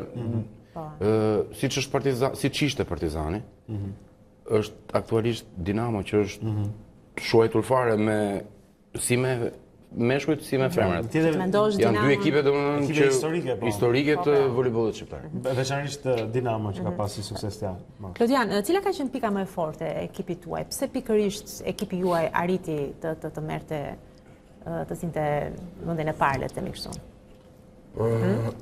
Sa i përket anës që ne arritëm të dalim kampion, domethënë të shpallëm, siç e tha Eltoni, ky është viti i tretë që ne militëm me ekipin e Partizanit. Në vitin e parë, të 2 vitet e parë, ne arritëm të fitojmë Kupën e Republikës së Shqipërisë, por nuk arritëm të deri në finalet dhe u mundëm nga Rezeni Shiagut. Ky vit ishte më i vështirë faktikisht për arsye sepse kishte edhe shumë presion, pavarësisht edhe nga ekipi u larguan, u bë një ekip shumë i ri në përbërje, me ndërthurjen e lojtarëve të vjetër me lojtarëve të ri. Dhe ne në muajin janar humbëm Kupën e Shqipërisë dhe aty profesori bëri një punë rigoroze bashkë me gjithë stafin, duke u bashkuar me ardhen e 2 lojtarëve të huaj, ne arritëm të mbledhim ekipin dhe të bëhet të zhvillojmë një ndeshje play-offi shumë të fortë dhe arritëm besoj me sukses. Duke u ndeshur në gjysmëfinale me Erzenin, që ish kampionja e sezonit kaluar, dhe me ekipin e Vllaznisë, të cilën fituan të 3 ndeshjet e play-offit. Cila ka qenë ndeshja juaj më e vështirë, më konsideron, ose kundërshtari më i vështirë që keni ka përcyer në këtë sezon? Kundërshtarët më të vështirë ishin të gjithë ekipet që u përballëm si në kampionat, sepse ecuria jonë e kampionatit nuk ishte nga më të mirat. Megjithatë, kundërshtarët më të vështirë ishin ata që u përballën play-off, duke filluar që nga ekipi Skënderbeut Korçës, ekipi Erzenit dhe pastaj edhe ekipi Vllaznisë. Në letër, favoriti kryesori për fitimin e titullit kampion shikohej ekipi Erzenit Shiagut. Dhe ne mendonim që dhe gjithë puna jonë ishte e përqendruar në faktin që duhet rafësh më të mirat, duhet mundesh më të mirat që të shpallesh kampion. Nuk mund të ecësh dot me llogari. Dhe koha e tregoi që realisht kjo lloj mënyre ishte më e mira. Nuk mund t'i ndajmë dot ndeshjet nga njëra tjetra. Ishin të gjithë, po flas vetëm për fazën e fundit, për pjesën e gjysmëfinaleve dhe të finaleve. Ishin të 5 ndeshjet ishin shumë të forta. Duhet mendosh që ne në fazën e play-offit të kampionatit në ronditën të 4 duhet kuptojmë që ekipi Partizanit ka ndërthurje lojtarësh. Duke filluar me Libero Ngorenza, që është një lojtar me përvojë, që është në një moshë përvoje. Kemi pasusin Dashi, një pasus me shumë përvojë që vjen nga Durrësi. Kishim ndërthurjen e 2 lojtarëve të huaj, një lojtar serb, që lojtar me përvojë me ekipe shumë të forta, dhe një lojtar amerikan. Po nuk duhet të harrojmë dhe 2 lojtarë të ri që janë formacion që janë nga 18 vjeç, Bakiri dhe Çela, që treguan një nivel shumë të lartë në ndeshjet e play-offit me emocionet e tyre. Shumë. Mund ta thuash Klodi sa varion mosha, cili është lojtari më, sa është lojtari më i vjetër i ekipit? Më i vjetër, më me përvojë po e quaj, dhe lojtari më pak përvojë, më i ri. Në formacion që luajnë lojtari më i vjetër i ekipit është Gorenza që është libër, është 41 vjeç. 41 vjeç. Ende duke luajtur voleybol. Bravo qoftë, në një ndeshje ka bërë ndeshje play-offit shumë të mirë. Ajo është lojtar që kemi luajtur bashkë gjithë vite, po përvoja atij tregoi që ishte një forcë kryesore e ekipit. Pra gjendje mirë fizike, por edhe shumë përvojë që akumulohet. Lojtari më i ri janë 2 që janë Bakiri dhe Çela, që janë nga 18 vjeç. 18 vjeç. Ata mund të kishin qenë djemtë, po themi, lojtarë më të vjetër, megjithatë në një ekip gjithë janë vëllezër. Të duhet na kishe kushtuar. Jo, flas teknikisht është e mundur, por është shumë e drejtë. Sa vim bashkë, ai ka po themi rreth 22 apo 24 vjet mbi ata në përvojë, ka jetuar domethënë ndoshta në basketboll më shumë se sa ata. Në mos gaboj, para sezonit ju janë larguar 5 lojtarë titullar. Si ka qenë pastaj që të përballeshit me ta në ekipe kundërshtare? Na janë larguar jo 5 lojtarë titullar. Sa? Na janë larguar gjithsej 8 lojtarë. 8 lojtarë. 7 lojtarë, më fal. Janë larguar 5 lojtarë shqiptar dhe 2 lojtarë të huaj. Kur ndodhi kjo? Kjo ndodhi në fillim të sezonit, të këtij sezoni. Po do të themi, duket si shumë lojtarë. 8 lojtarë për një ekip voleybolli? Janë shumë. Janë shumë. Për çdo lloj ekipi janë shumë. Megjithatë me këta shqiptarët jeni ndeshur në ekipet kundërshtare. Po, sigurisht. Si ka qenë kjo përballje? Si ka qenë të luanit me shokët e që deri kanë qenë shok skuadre, tani shikonit si Disi është problemi. Neve nuk është se na bën shumë përshtypje kjo gjë, sepse jemi mësuar në sportin e voleybollit, sidomos në sportet e lojrave me dorë. Ka qarkullim. Qarkullon. Lojtarët qarkullon. E kemi vënë këtë. Dhe mund të ndodhi domethënë që të luash këtë vit për një ekip, vitin tjetër shkon tek ekipi tjetër, përsëri rikthehesh. Kështu që nuk është se përbën ndonjë pjesë emocionale shumë të madhe. Edhe vetë lojtarët që largohen nuk është se kanë ndonjë ashtu. Megjithatë, lojtarët shkojnë atje ku e ndjejnë veten më mirë. Dhe derisa një lojtar e ndjen veten më mirë në një ekip tjetër, është më së normale që. Po shumë mirë, ju jeni ky grupi i ekipit Partizanit, natyrisht që është një skuadër e cila dikur ka mbajt maja dhe ka, por rikthimet ndodhin. Pyetja që unë kisha për ju është si e keni planin për të ardhmen e kësaj skuadre? Mbas 13 vjetësh jashtë ekzistencës komplet, siç sapo e thatë, mundet Partizani që të bëhet një skuadër që pretendon çdo vit edhe ti forcoj pozitat e vet? Atëherë, planet e kësaj skuadre, sa për hyrje, neve jemi një grup që punojmë bashkë. Trajneri jonë ka mbajtur një grup, një bosht të ekipit që kemi punuar bashkë shumë vite më përpara. Ne kemi qenë tek ekipi studentit. Ne kemi farë të ndurë, kemi 20 vite që jemi njëri tjetrin. Kështu që kam qenë kashorret si toni. Ideja është që neve të krijojmë përsëri një epokë siç e krijuam me ekipin e studentit, ta krijojmë me ekipin e Partizanit, sigurisht.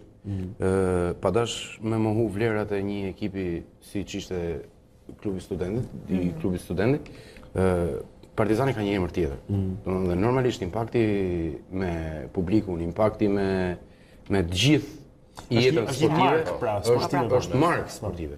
Absolutisht. Dhe ne duam ta çojmë sa më përpara, duam ta zhvillojmë këtë projekt deri aty sa të bëhet një forcë kryesore në kampionatin shqiptar.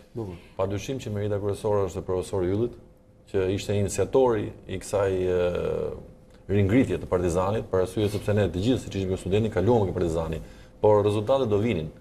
Ndoshta në voleyboll nuk bëhen me buton, siç duhet, vitin e parë, vitin e dytë, por arritën vitin e tretë, domethënë që të arrisin të dalim kampion Shqipërie nga një ekip që ka qenë i pa ekzistuar fare. Nuk është kollaj. Biles më bë përshtypje sepse ne kemi luajtur me Tonin bashkë me Altinin, të kemi një brez që kemi vite që kemi qenë ke studenti. Tani që ka luajtur Partizani, ndodh diçka tjetër me tifozërinë, bredi. Ka pasur më shumë interesim.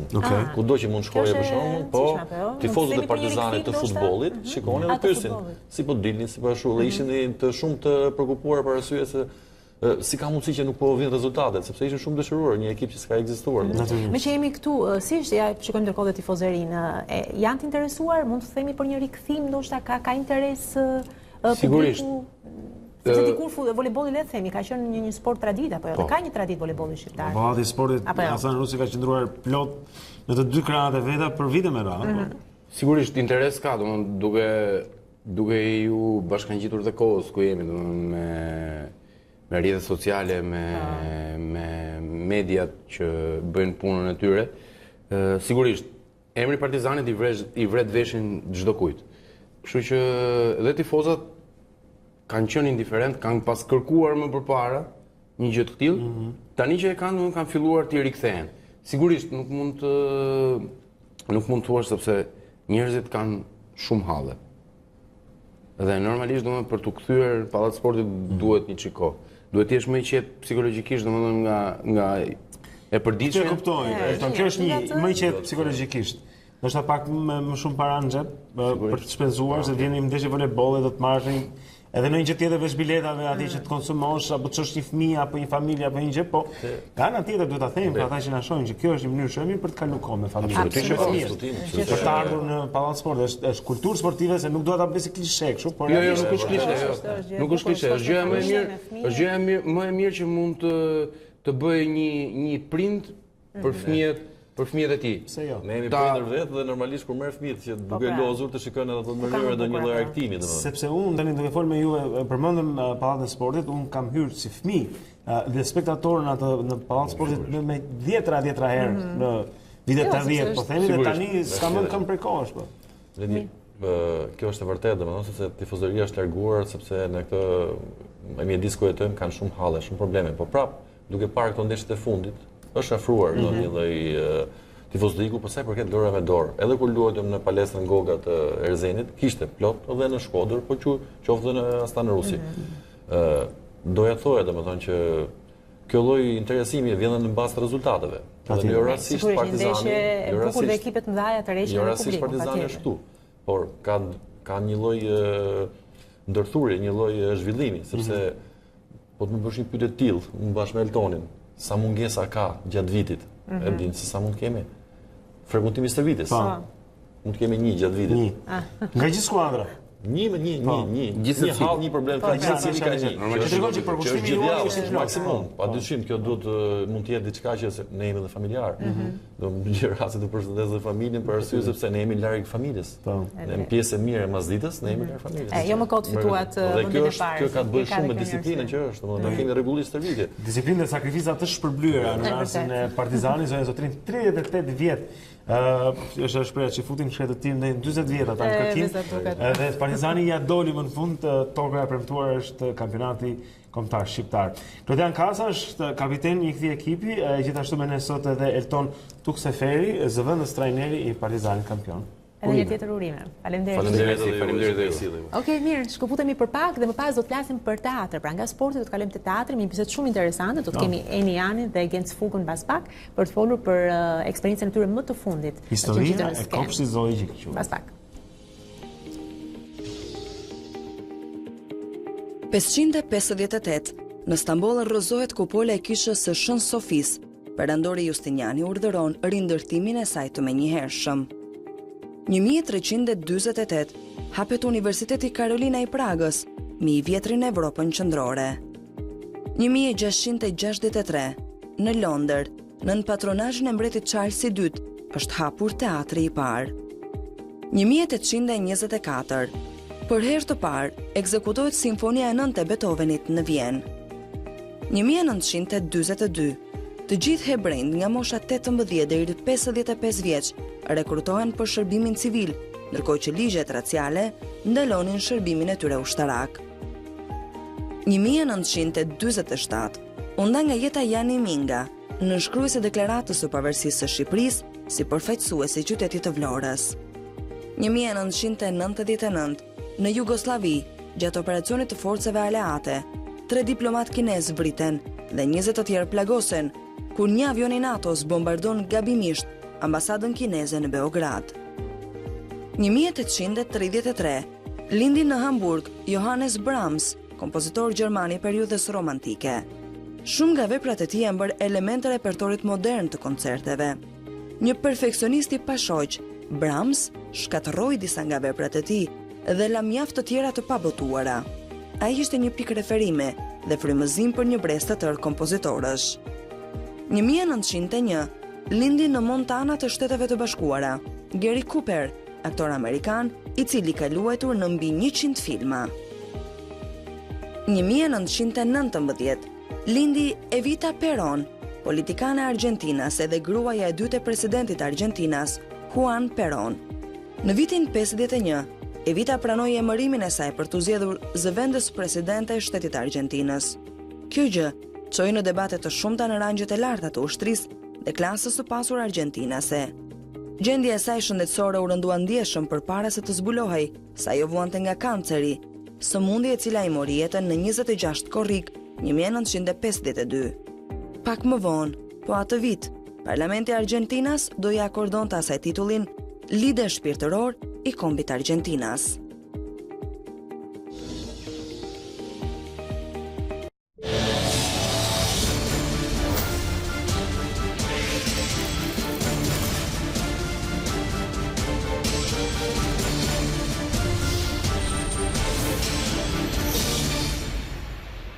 Në studio tani për të folur për teatr dhe vërtet për një pjesë shumë të mirë, e cila tani më e ka mbyllur rrugtimin në skenë, por që gjithsesi ja vlen ndoshta akoma më shumë për të folur për të, për të parë se si ka qenë ajo përballja me publikun, dhe kemi fjalën pikërisht për historinë e kopshtit zoologjik, të vënë në skenë nga regjisorja Eniani dhe ngjitur në skenë me aktorët Genc Fuga dhe Kristian Koroveshi. Ne kemi sot në studio Eniani dhe Genc Fugën, i themi mirëmëngjes. Dhe vini në studion ton mbasi keni mbyllur këtë pak në rrugtim të momentit. Mos themi në Më shumë si parë në Tiranë, por rrugtimi mund të nisë pak më vonë edhe në vende të tjera të. Neve teatri këtu kanë nuk është se ka gjithmonë një program të përcaktuar dhe ndiqet, sepse kështu janë gjërat, dihet tashmë si janë. Kështu që ajo mund të ndodhë që dhe të rikthehet në shtator për shembull në Tiranë. Ose pse jo edhe në qytete të tjera, duke qenë se dhe sezoni vjen duke u mbyllur, nuk është se teatri mund të jetë aktiv në këtë periudhë. Se i mendoj të gjitha, edhe rrugtimin edhe mos rrugtimin, deri në shtator që thotë Eni. Mirë, atëherë ko i gjatë. Jemi të hapur kundrejt. Megjithatë kjo është një vepër e cila u prit mirë nga publiku, edhe për arsyën se i flet sot publikut shqiptar. Eni, nëse mund ta fusësh pak subjektin e veprës, se çfarë ka dashur autori në këtë rast për Edward Albee që të arrijë përmes kësaj vepre. Eduardi është nga ato autor që për herë të parë ka vendosur në qendër individin, nuk ka marrë një grup shoqëror apo grupe shoqërore të caktuara, po të trajtojë një fenomen të caktuar, por është marrë me individin, që e ka sjellë nëpërmjet personazheve të Xherit edhe të Peterit. Më pëlqen sepse e ka zgjedhur dhe e ka trajtuar në mënyrë më të thjeshtë të mundshme, se nganjëherë ne kur duam bëjmë gjëra të mëdha i komplikojmë, ndërkohë që gjërat mund të jenë shumë më të thjeshta. Dhe ai te kjo thjeshtësi, ai ka dashur të japë gjithë atë mesazhin dhe gjithë atë çka përjeton njeriu, edhe në thelb duhet të jetë njeriu, sepse është shkruar ose më saktë është vënë në 58-ën për herë të parë, dhe të mendosh që në atë kohë ka qenë ky lloj problemi, kjo lloj problematike në Amerikë, po kam përshtypjen nuk bëhet fjalë vetëm për Amerikën, se është shumë globale, dhe fakti që njerëzimi, sidomos në ditët e sotme, po vrapon më shumë drejt formës edhe jo përmbajtjes. Dhe kjo ishte një gjë që një nga këta personazhe, siç ishte Xherri, kishte arritur ta kuptonte, ishte në paqe me veten e tij, me atë çka e rrethonte, me atë çka i kishte dhënë fati, se jo çdo gjë është edhe në dorë të njeriu, dhe ishte përballë dhe pasqyra e Xherrit në këtë rast ishte Peteri. Pra, le të shpjegojmë për publikun, në skenë janë dy personazhe. Ku takohen rastësisht pa u njohur me njëri tjetrin, nuk njihen, takohen rastësisht në park pranë kopshtit zoologjik, që jo pa qëllim është kopshti zoologjik.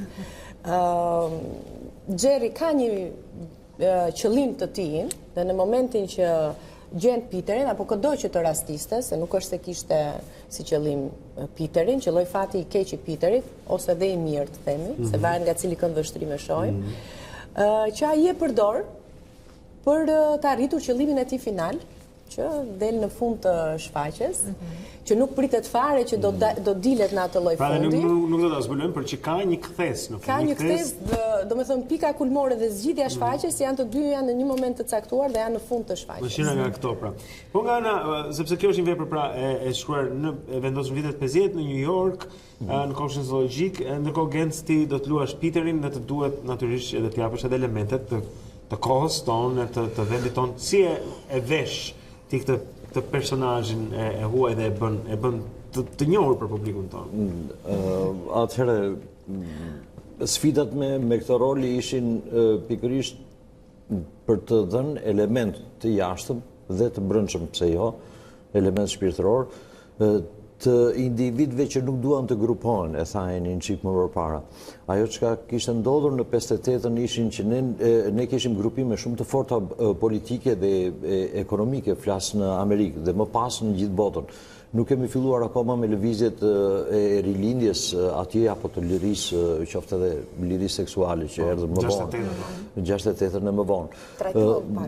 Ne kemi probleme, sidomos në kohën tonë, kemi probleme të grupimeve, të përplasjeve të grupimeve caktuara. Në këtë kohë që jetojmë, është shumë e vështirë që të specifikohet individi dhe ekzigjencat e tij. Ajo që ka ndodhi ishte aplikimi thuajse i, le të themi, më modernes në interpretim. Për vetë faktin që ishim jashtëzakonisht shumë pranë me spektatorin, por njëkohësisht domethënë nuk synuam që të përdornim patetizmin për të komunikuar me spektatorin, por ishim aty dhe specifika është, mund të duke shumë e thjesht, i duhet jetosh për një orë 7 minuta. Sigurisht nuk është jeta jote, është e personazhit, po ti jetoje për një orë 7 minuta. Kjo tjetë avantazhet e veta, por nuk ka pushim, nuk ka asnjë lloj ndërhyrje publicitare, nuk ka asnjë gjë. Po pra pikërisht dhe kjo besoj që e bën pak të vështirë, apo sepse në skenë je ti dhe Kristian Koroveshi që luan personazhin tjetër, si është ti gjatë gjithë kohës në skenë? Të paktën teknikisht ma do mendja që nuk të ka do pjesë e thjeshta, apo jo? Jo, kjo është mbajtur si pjesë didaktike pikërisht për këtë fakt, domethënë që është shumë intensive. Në rast se nuk flet ti duhet të mbështesesh, por në rast se duhet të mbështesesh ti duhet jetë tërkohës në fokusin e spektatorit. Llogarit janë vetëm 2 njerëz edhe janë shumë spektatorë që shkëmbejnë këndvështrimin. Pyetja është shumë i vështirë. Sepse në një moment, pavarësisht se personazhi i Kristianit, Xherri, është shumë aktiv, është protagonisti, po ai e ka graduale rritjen e tij nga ku fillojmë deri në fund të kurbës. Domethënë, ka ato uljet e ngritjet emocionale të tija, sepse ka një rrëfim të jetës së tij dhe nuk e ka pa dhimbje. Por të rish të dëgjosh gjatë gjithë kohës dhe atëherë kur duhet të hysh, ti duhet të jesh në një nivel me aktorin që ka pas një proces të caktuar. Kjo është akoma dhe më e vështirë se është dyfish, fjala të ndihmon që ti ta krijosh procesin tënd. Ndërkohë në heshtje është pak e vështirë që ti të krijosh procesin dhe të arrish atje ku duhet të jesh në një nivel më pas në momentin kur duhet të bëni dialogun të dy. Fatmirësisht Genci ti ka rënë një regjisore që e kupton. Po edhe jeni një aktor që mund t'i bëj këto gjëra, mund t'i bëj këto gjëra.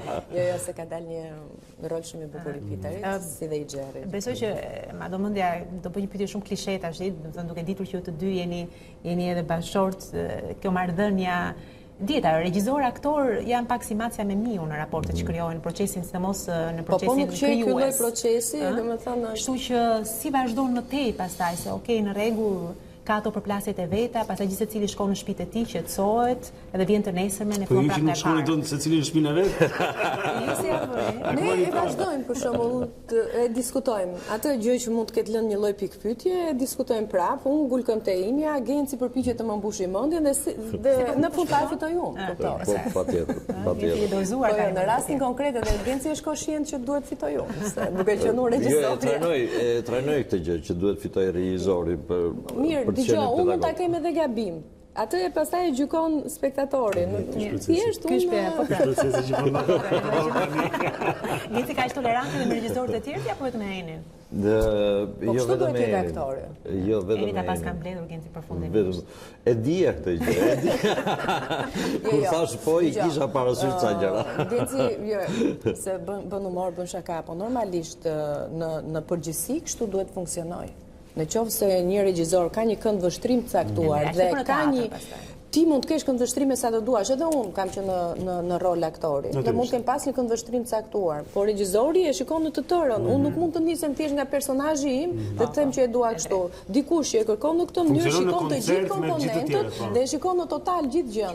Kështu që aktori është një qenie egoiste në vetvete dhe përpiqet që të bëj personazhin e vet sa më mirë të jetë e mundur. Duke u nisë nga vetja në këtë rast nuk po i referohem Gencit.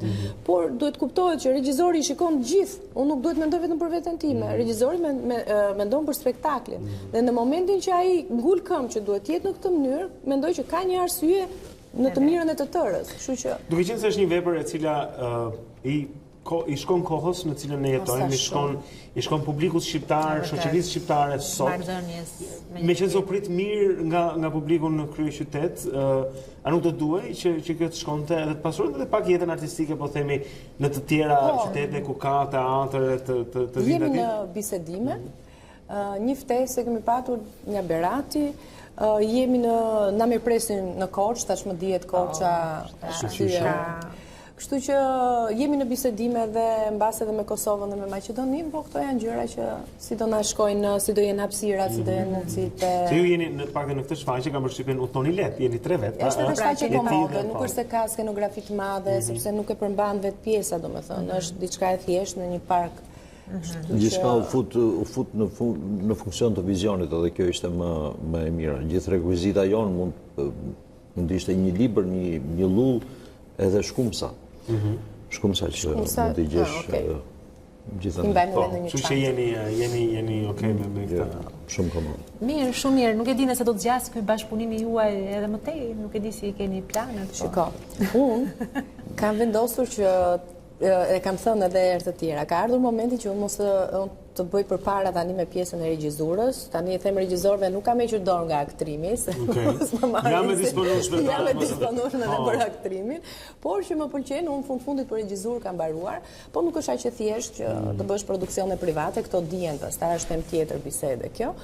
Por kanë qenë momentet, 2 herë lindja e vajzave, detyrimisht detyrohesh bësh një lloj shkëputje. Tani ka ardhur një moment që vajzat janë rritur edhe unë dua që të merrem, jam i gatshme të merrem, dhe ndërkohë do merrem me pjesën e regjizurës, kam plane për shtatorin, tetorin. Desha të inshallah do zoti, po e mbajta se me idenë inshallah. Se jo, po është problemi që janë disa gjëra që gjithmonë janë dorën time apo dëshirës time. Dhe gjithmonë më ngacmoj me këtë pjesën që ti e merr se e ke bashkëshort. Ndërkohë, okej, kjo mund të jetë diçka, mund ta kemi më të thjeshtë. Mund të jetë më e thjeshtë duke e menduar që jemi realist deri në fund, që të bësh një produksion privat është shumë e vështirë dhe nga kjo pjesë mua më vjen më komode të kem Gencin, se është diçka që sido që të vinë gjërat, ne jemi me njëri tjetrin dhe unë nuk jam në siklet përballë dikujt që jam e detyruar të. Por Genci tani nuk ka nevojë të flas shumë për karrierën e Gencit. Është një aktor që është kaq vite në karrierë, plus pastaj dua të theksoj edhe një gjë të vogël që Gencin gjithmonë e kanë parë si aktor komik dhe në shumicën e rasteve personazhet që ka bërë Genci kanë qenë në komedi, që komedia është për mua është më e vështirë se drama. Po Genci është shumë i mirë edhe në dramë. Dhe base kjo ka qenë një arsye që unë kam dashur ta theksoj këtë gjë, që Genci është dhe dramës. Është vërtet, sepse është një nga gjërat që mua më ka bërë përshtypje te Genci në dramë, sepse kam qenë edhe unë i hutuar nga kjo pjesa komike, domethënë, dhe kam thënë, wow, okay. Në fakt nuk bën në jetë, nuk bën në jetë. Do gjithmonë që nga njëherë të kanalizojnë në një drejtim, mund të bëhet një rol i caktuar që ti spikat ka e rol dhe pastaj është dhe faji regjizorëve, që të gjithë pastaj e kanë si më të thjeshtë që thonë se këtë e bën filani ose këtë e bën filani, ku ndërkohë ti mund të jesh të blenë për klishen, nuk të blenë për individin, nuk të blenë për... Dhe kjo ka qenë base një arsye që kam dashur ta... Pra për të treguar që Genci është edhe kështu. Është edhe... Çfarë nuk jam, moj motor... Ka një aktor i përmbledh të gjitha që them unë. Jo, pedagog mund t'i përmbledh të vyrë shumë më tepër. Shumë gjëra të tjera. Gjë është e rëndësishme që me këta të dy nuk mërzitesh asnjëherë dhe besoj që edhe ata që provojnë me ju do ta kenë kuptuar këtë fakt. Gjithsesi, ju urojmë vërtet shumë sukses, vërtet do të kishim dëshirë që ta shikonim shfaqjen edhe më tej, mbase pse jo vetëm në Tiranë, por edhe në qytete të tjera, dhe jam i sigurt që do të rikthehet. Nëse lëvizim në përrethë, bëjmë kështu lidhje direkte nga. Do të ishte. Quhet Historia e Kopshtit Zoologjik nga Eduard Albi me regjinë e Enianit dhe lojën e Genc Fugës e gjithashtu me Kristian Koroveshit në këtë rol. Së shpejti një qytet pranë jush dhe zotrin, ne do të marrim një ndërprerje shumë të shkurtër publicitare, do të kthehemi në anën tjetër.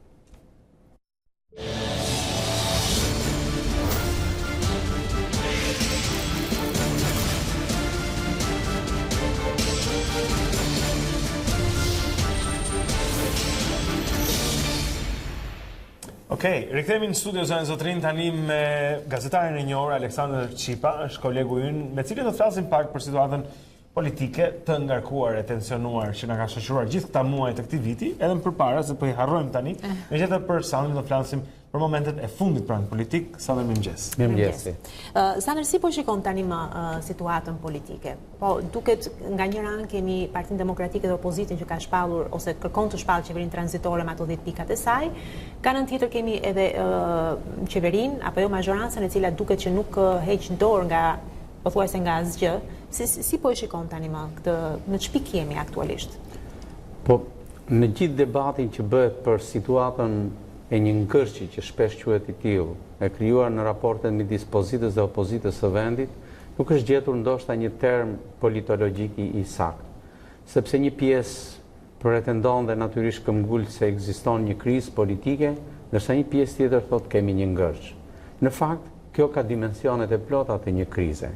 Një krizë që buron ndryshe nga herët e tjera kur është ricikluar kriza politike dhe në rastet më të këqija ne kemi pasur konflikte politike. Kjo vjen nga lart, vjen nga leadershipet politike, qoftë të dy palëve, por edhe në një kuptim tjetër për shkak të një situate të krijuar në dimensionin e zotërimit të pushtetit prej shumicës qeverisëse. Dhe kur them në dimensionin e zotërimit të qeverisjes, kam parasysh faktin që vetë shumica e kryesuar nga kryeministri Rama, më duket se nuk e ka pasur fort mirë atë që quhet sensin e kohës. Në 6 vitet e qeverisjes së Partisë Socialiste, kohët për mbylljen e procedurave që I konsideron reforma të thella kanë qenë të pakalkuluara, kohë të pamjaftueshme dhe edhe pse kanë qenë të gjata. Vini re se sapo zgjat procesi I reformës në drejtësi. Një qeverisi e cila konsumohet në kohën e mandatit të saj fizik, pa e zauruar një reform, është një kosto e madhe për vetë atë qeveri që e merë përsipër këtë gjë. Nga ana tjetër, 2 apo 3 prej shtyllave të tjera programore të qeverisjes janë në diskutueshmëri, qoftë edhe si perceptim publik. E ashtu quajtura reforma e arsimit, në kuptimin perceptues të fjalës, por ndoshta edhe jo vetëm, sepse në kapituj të posaçëm kjo reformë dështoi. Dhe shumica nuk e pati kapacitetin për një avokati të kësaj reforme. Po kështu, ne shohim që në dimensionin e implementimit të ndryshimeve të administratës që pretendoi në programin e saj, nuk jemi në atë cilësi të mjaftueshme dhe në atë cilësi të pretendueshme prej shumicës qeverisë të Partisë Socialiste. Dhe për këtë arsye sot ajo ka një diskutim të thellë edhe në raportet me ndërkombëtarët për sa I përket ambicjes për procesin e integrimit. Dhe kjo është një shtyllë shumë themelore kur bëhet fjalë verifikimi dhe natyrisht analiza për një qeveri. Pra, siç po lexoj unë, ju do të vini një notë jo fort të mirë, po themi, qeverisë në disa prej proceseve kryesore për cilat ajo është përgjegjëse në këto vite të fundit dhe kjo e bën krizën edhe më të prekshme në një farë formë. Jo, të thoja këtë, që në politik marrëdhënia me publikun është bindshmëri ose natyrisht efekt. Të dyja këto janë të mungueshme. Zotron vetëm ajo që quhet propagandë, por në shoqëritë e modernitetit dhe postmodernitetit ne dim shumë mirë se çfarë vlere ka ajo që quhet faktologji në logjikën tonë. Kështu që qeverisja në këtë pikë nuk ka vokacionin e mjaftueshme për t'i bërë avokatin programit dhe qeverisjes së vetes, dhe kur them qeverisja nën kuptoj partinë. Dhe po ta shikosh oratorët që vetë mbrojnë apo e justifikojnë gjithë implementimin e programit qeverisës Partisë Socialiste, jo vetëm që janë oratorë të munguar, më së shumti të pamjaftueshëm për të qenë bindës. Po ndërkohë presim edhe protestën të shtunën pra të opozitës. Si shikon këtë rrugtim protestash apo jo?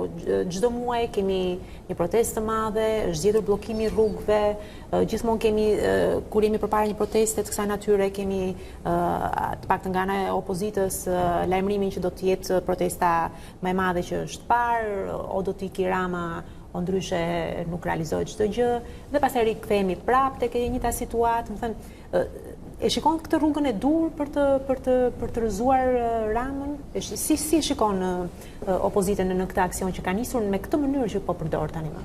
Mendoj që opozita ka një problem shumë serioz.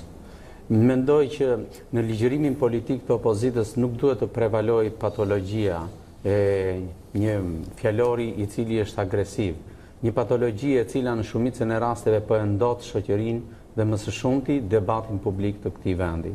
Është një ndotje e pariparueshme, sepse ka zgjatur në tej kohësi, dhe kur them në tej kohësi, kam parasysh faktin që ne në historinë e postkomunizmit kemi qenë në një realitet të mbytur nga fjalori negativist, nga patologjia, nga agresiviteti, nga konflikti në gjithë dimensionin dhe shumëllojshmërinë e vet, dhe ç'është më e keqja, ka qenë një debat i cili në thelbin e vet ka pasur nihiluar, pra e ka mohuar atë që quhet përplasjen e ideve. Sot kontrasti midis opozitës për një projekt të ri qeverisës me projektin që ofroi shumica në qeverisje në thelbin e vet, në kuptimin semantik të fjalës, nuk është shumë i ndryshëm. Janë të njëjtat arketipe të artikulimit politik dhe janë të njëjtat arketipe përsa i përket substancës programore. Ky vend ka nevojë ta ndryshojë mendësinë e politik bërjes. Dhe që ta ndryshojë këtë gjë do të thotë që në këtë vend nuk mund të konsumohet më patologjia e 30 vjetëve të politik bërjes, protagonistët e vjetër nuk mund të induktojnë qoftë edhe mendsinë, qoftë edhe oratorinë e tyre agresive politike, protagonistëve të rinj politik bërës. Megjithatë ne kemi dëgjuar në shumë krah politikës, jo vetëm në njërin, të rinj. Po themi në 20-at e tyre që flasin e tingëllojnë njësoj si ca njerëz në të 70-at e tyre. Dhe kjo është dhe ndaj njëri tjetrit, domethënë ndonjëherë konflikti mes tyre edhe akuzat ndërta që janë tipike të këtyre viteve të tranzicionit, po të kthesh librave të historisë Shqipërisë, atyre të fillim shekullit 20 gjithashtu në politikën shqiptare, dhe ti dekurajohesh dhe thua si ka mundësi ka djemë dhe vajza të flasin kaq shablon në një gjuhë që s'duhet të përkiste. Është shumë keqardhëse. Madje papërgjegjshmëria e politikbërësve tanë për mos të shëmbur përfundimisht imazhin e vendit, jo vetëm në raportin, se kjo duket sikur është demagogjike, por është një vërtet. Ne jemi qytetarë që lëvizim tani në skaje të ndryshme të botës. Jemi në komunikime, sidomos në nivelet tona profesionale, me njerëz të cilët e marrin për referencë fjalën, dhe kur them fjalën raportimin ton, imazhin që përcjell politikbërja jon përmes fjalëve, sjelljeve dhe veprimeve. Unitariteti politik në këtë vend fatkeqësisht është prova e munguar e 28 viteve. Kur nuk ndodh njëjtësisht me vendet fqinje, me dy prej cilave ne i konsiderojmë në mos alter ego të politikbërjes, i konsiderojmë modele. Kështu nuk ndodh as në Italinë fqinje dhe kurse si as në Greqinë fqinje. Po i marr këto dy vende sepse janë më pranë Oksidentit, modelit për cilin ne jemi investuar në 28 vitet se e implementojmë apo duam ta implementojmë. Po afrohemi shumë shpejt drejt 30 qershorit. Si mendon se do të shkojë? Kemi opozitën që nuk pranon të një zgjedhje me Edi Ramën, ndërkohë Rama thot patjetër që do të ketë zgjedhje. Si e shikon, si e parashikon?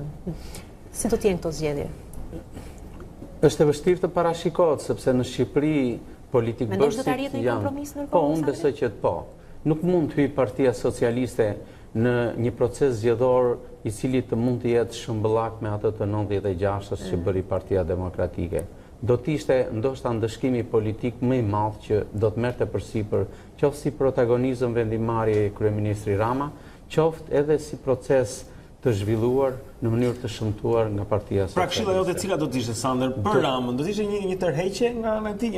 Çfarë do t'i sugjeroje ti po të pyeste? Unë Ramës do t'i sugjeroja që në mënyrë të menjëhershme të kryente veprime të konsulencës dhe lojalitetit politik, që do të thotë ulja në tryezë e protagonistëve të këtij konflikti që ka ardhur nga larg, nuk ka ardhur nga qytetarët ky konflikt. Madje, siç e vini re, maturiteti i shoqërisë shqiptare në rastin e këtij konflikti që po shkon më shumë se gati 3 muajsh, është një nga shembujt më të shkëlqyer që tregon se ku është stadi i shoqërisë shqiptare në raport me shoqëritë e tjera europiane. Megjithëse opozita përpiqet thotë qytetarët vendosin, qytetarët çdo opozitë do ta bëjë, pikpamjen verbale dhe propagandistike çdo opozitë do ta bëjë. Po ne bëjmë një lexim, duhet ulet me opozitën. Pashmangshmërisht duhet ulet. Opozita në një vend është institucion, nuk është një palë.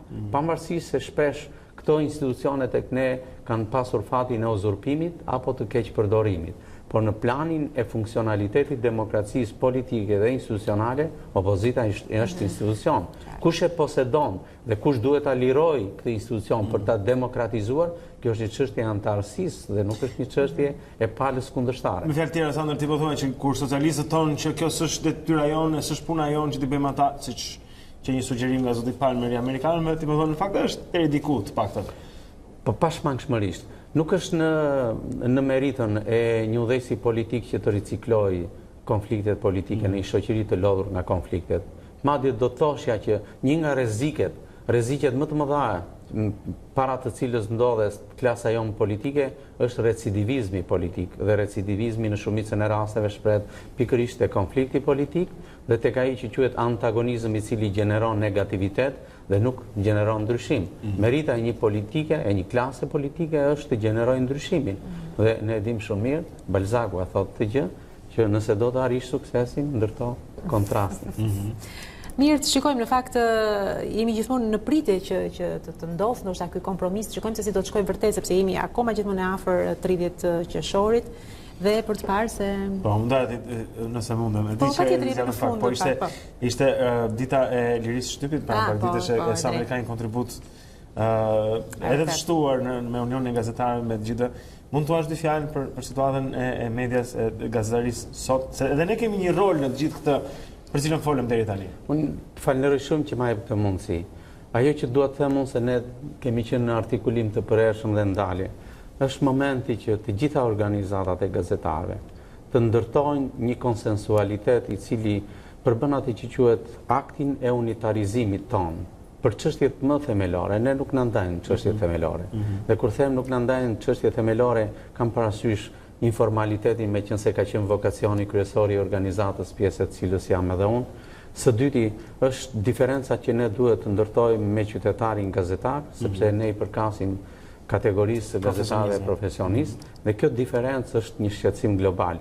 Po ta shikojmë, kjo krizë është kaq eminente edhe në realitetin global të gazetarisë, por mediumet më të mëdha, konsorciumet e mëdha mediatike dhe komuniteti gazetarëve profesionistë në botë, pikërisht këtë diferencë kërkon, duke ju rikthyer disa prej aspekteve më themelore të gazetarisë, të paktën asnjësisë, mungesës së një voluntarizmi politik bërës sikundër jemi të zgjitur ne, një zell të madh, dhe treta të rikthejmë atë që quhet pasërtia e raportimit, dhe kur them pasërtinë e raportimit do të kuptojmë parimet bazike të paanshmërisë, të pasnjësisë etj që njihen tashmë. Këto është momenti ta bëjmë këtë gjë. Në të kundërt, mendoj që ne nuk do ta kemi më funksionin e të qenit pushteti 4, por do të jemi një pushtet i përdorur nga dy pushtetet e tjera. Publiku mund na refuzojë pastaj nëse s'do të ndrejshim, po. Patjetër. Shumë faleminderit Aleksandra Çipa. Faleminderit. Ndoshta një herë tjetër do të jemi me zotin Çipa, po për ta parë si shkrimtar dhe si poet, mbase për ta parë një. Si quhet ky vëllai nëse më Deti nuk ka port. Deti nuk ka port. E mirë, për një vënjak. E gjeni pra në librari nga Aleksandra Çipa, por ne kemi në studio. Po, patjetër, më shumë kënaqësi. Ne flasim pak për poezitë e tij, kjo është një anë tjetër shumë e bukur. Mirë. Jemi në fund të emisionit tonë, ishte një ditë e mbushur me mjaft informacione, kaluam nga voleybolli tek sporti, tek teatri, tek politika, edhe gjithçka tjetër, gazetaria natyrisht. Dhe i lëm takim sërish nesër në orën 7, mbas pak do të jetë Ditari dhe Alba Lishani, dhe ne do të jemi sërish nesër në orën 7, pra siç thash, duke ju pritur edhe pikërisht këtu. Këtu në dyshjener. Vazhdoni qëndroni me ekranin tonë.